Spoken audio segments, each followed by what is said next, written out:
NATO का पहला परमाणु युद्ध, एटमी जंग को तैयार पुतिन किम। मौजूदा खौफनाक हालात, भीषण मिसाइल, ड्रोन और रॉकेट से हमले रूस यूक्रेन जंग को तीसरे विश्व युद्ध की आग में झोंक चुके हैं।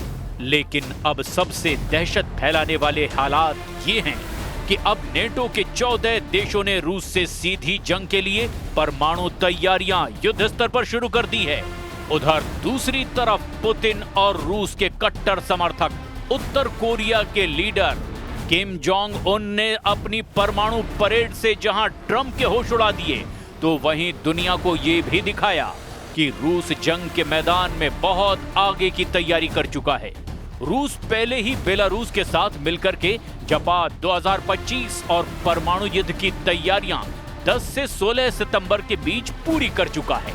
इधर उत्तर कोरिया के supreme leader Kim Jong Un ने उत्तर कोरियाई सेना की 80वीं वर्षगांठ के मौके पर दुनिया की सबसे विनाशक मिसाइलों के साथ शक्ति प्रदर्शन किया है। वॉर एक्सपर्ट्स का दावा है कि चाहे रूस हो या फिर नेटो, यूरोप या फिर अमेरिका, सभी मानकर चल रहे हैं कि जब तक आर पार की जंग नहीं होगी तब तक दुनिया में फिर से शक्ति संतुलन नहीं हो पाएगा। और यही वजह है कि 3.5 साल बाद भी रूस यूक्रेन पर कब्जा करने में जुटा हुआ है। हम आपको अब जंग का वो दौर दिखाने जा रहे हैं जहां फैसला परमाणु युद्ध से होगा।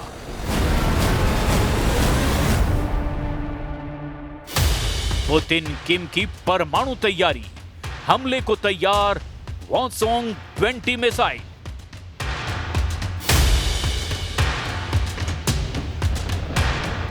दुनिया के लगभग सभी देश जानते हैं कि रूस की परमाणु ताकत के सामने दुनिया का कोई भी देश नहीं टिक सकता। इसीलिए अमेरिका भी पिछले 3.5 सालों से रूस पर सीधा हमला करने की हिम्मत नहीं जुटा पाया है। अगर देखा जाए तो पुतिन अब तक के युद्ध में बाजीगर साबित हो रहे हैं। जहां एक तरफ रूस यूक्रेन के 27% इलाके पर कब्जा कर चुका है, तो वहीं दूसरी तरफ परमाणु तैयारियों से नेटो, यूरोप और अमेरिका के होश उड़ा चुका है। अब आप इसी बात से अंदाजा लगा सकते हैं कि रूस को जहां चीन, ईरान और उत्तर कोरिया से सीधी जंगी मदद मिल रही है, तो वहीं उत्तर कोरिया पुतिन के एक इशारे पर परमाणु हमला करने को तैयार बैठा है। खास तौर पर उत्तर कोरिया के supreme leader Kim Jong Un ने 10 घंटे पहले ही जिस तरह से अपनी परमाणु ताकत दिखाई है, उसे देखकर राष्ट्रपति ट्रंप, राष्ट्रपति जेलेंस्की और नेटो चीफ मार्क रूटे के हाथ पांव फूलने लगे हैं। जरा देखिए उत्तर कोरिया की परमाणु शक्ति कैसे युद्ध में गेम चेंजर साबित हो सकती है। उत्तर कोरिया की इस सैन्य परेड में दुनिया के सबसे एडवांस हथियारों को दिखाया है, जिनमें उसकी नई वॉसोंग 20 इंटरकॉन्टिनेंटल बैलिस्टिक मिसाइल यानी ICBM भी शामिल है, जिसे किम जोंग उन ने सबसे शक्तिशाली परमाणु रणनीतिक हथियार प्रणाली बताया है। परेड में पहली बार 11 एक्सल वाले लॉन्चर ट्रक पर रखे गए विशाल वॉसोंग 20 मिसाइल को दिखाकर उत्तर कोरिया ने तहलका मचा दिया। विशेषज्ञों का कहना है कि ये नई पीढ़ी के ठोस ईंधन रॉकेट इंजन पर आधारित मिसाइल हैं। इसका इंजन 1971 किलो न्यूटन का थ्रस्ट उत्पन्न कर सकता है, जो पहले के सभी उत्तर कोरियाई रॉकेट इंजनों से ज्यादा शक्तिशाली है। किम जोंग उन ने उत्तर कोरिया की सेना की 80वीं वर्षगांठ के मौके पर दुनिया की सबसे विनाशक मिसाइलों के साथ शक्ति प्रदर्शन किया है। तस्वीरों में दिखाया गया कि देर रात तक चले इस कार्यक्रम के लिए रंग बिरंगे पारंपरिक परिधानों में हजारों लोग उत्तर कोरिया की राजधानी की सड़कों पर उमड़ पड़े, राष्ट्रीय ध्वज लहरा रहे थे और मुख्य सड़कों पर हथियारों की गड़गड़ाहट के बीच किम जोंग उनके जयकारे लगा रहे थे। इस दौरान उत्तर कोरिया के सुप्रीम लीडर किम जोंग उनके साथ शक्ति प्रदर्शन के लिए रूसी सुरक्षा परिषद के उप प्रमुख और राष्ट्रपति व्लादिमीर पुतिन के करीबी सहयोगी और रूस के पूर्व राष्ट्रपति दिमित्री मेदवेदेव, चीनी प्रधानमंत्री ली कीयांग और वियतनाम के नेता जो लाम के साथ मौजूद थे। उत्तर कोरिया के आधिकारिक कोरियन सेंट्रल न्यूज एजेंसी की तरफ से जारी तस्वीरों में देखा गया कि ये सभी नेता किम जोंग उन के पास बैठे हैं। चीन और रूसी नेताओं की मौजूदगी के साथ उत्तर कोरिया ने अमेरिका को सीधे चुनौती दी है।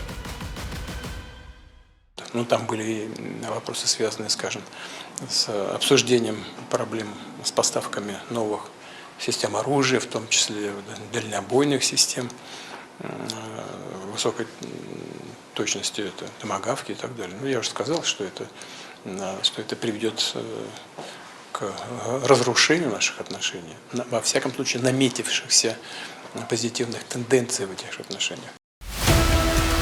किम जोंग उन ने अपने भाषण में सीधे तौर पर यह स्वीकार किया कि उत्तर कोरियाई सैनिक रूस की सेनाओं के साथ अंतर्राष्ट्रीय न्याय की लड़ाई लड़ रहे हैं।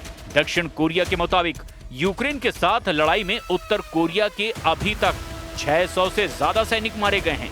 इस परेड में उत्तर कोरिया ने लेटेस्ट तकनीक का प्रदर्शन किया, जिसमें लंबी दूरी की क्रूज मिसाइलें, ड्रोन लॉन्च व्हीकल और ground to air missile system भी शामिल थे।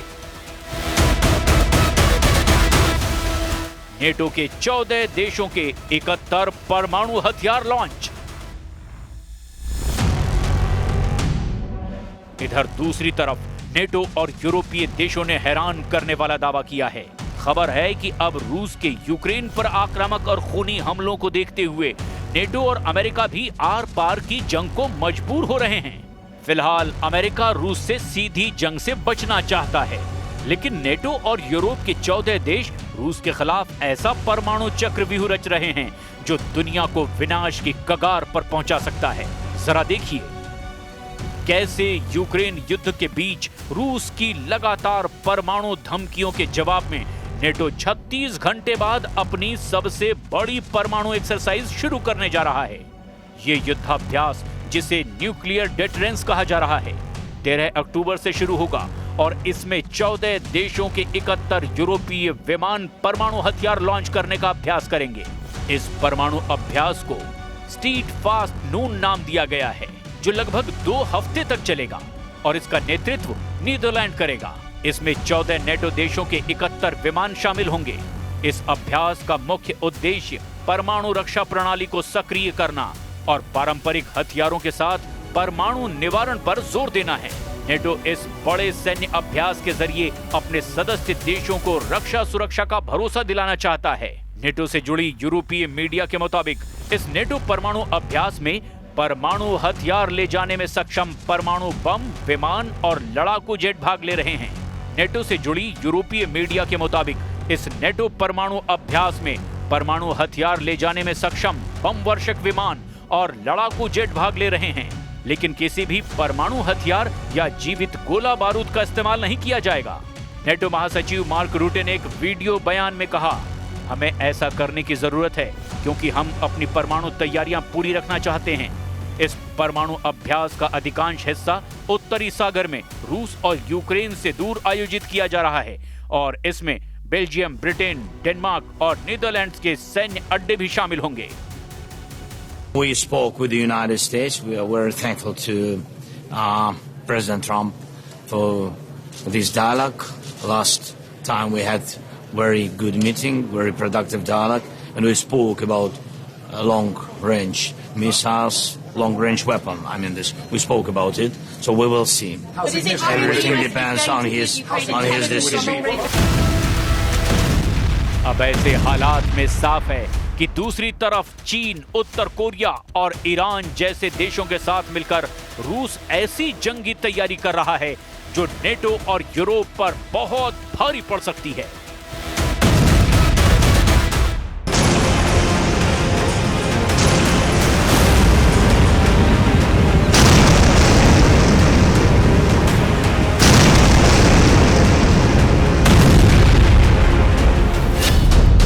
रूस का कोल्ड वॉर शुरू, 35 मिसाइलों से यूक्रेन पर गैस अटैक।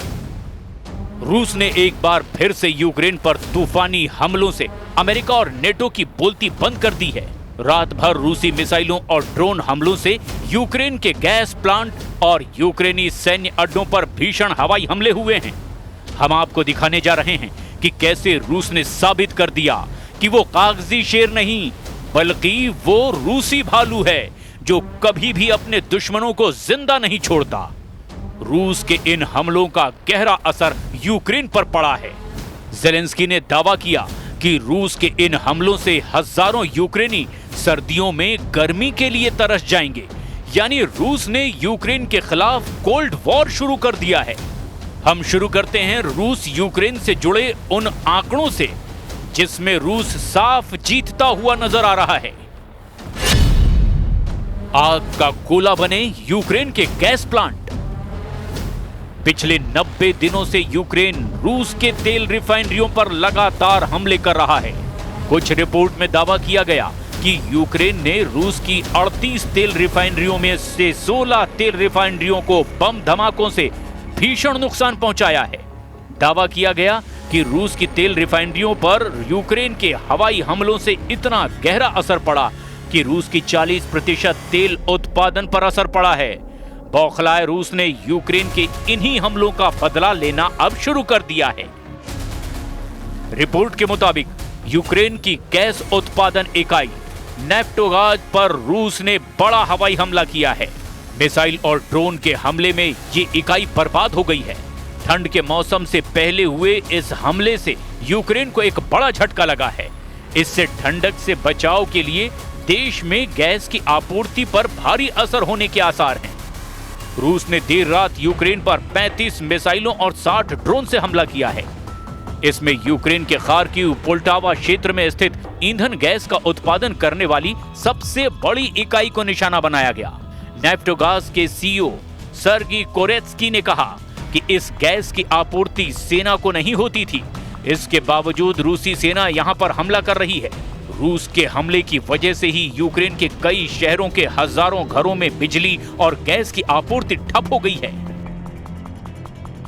Способи завдати більше шкоди нашим людям. Тільки в одному цьому ударі, саме по газовим об'єктам, було 35 ракет, в тому числі балістика. Комбінований удар, лише половину ракет вдалося збити. Непроста ситуація на Чернігівщині після ударів дронами, в Славутичі, в Ніжині, також в самому Чернігові.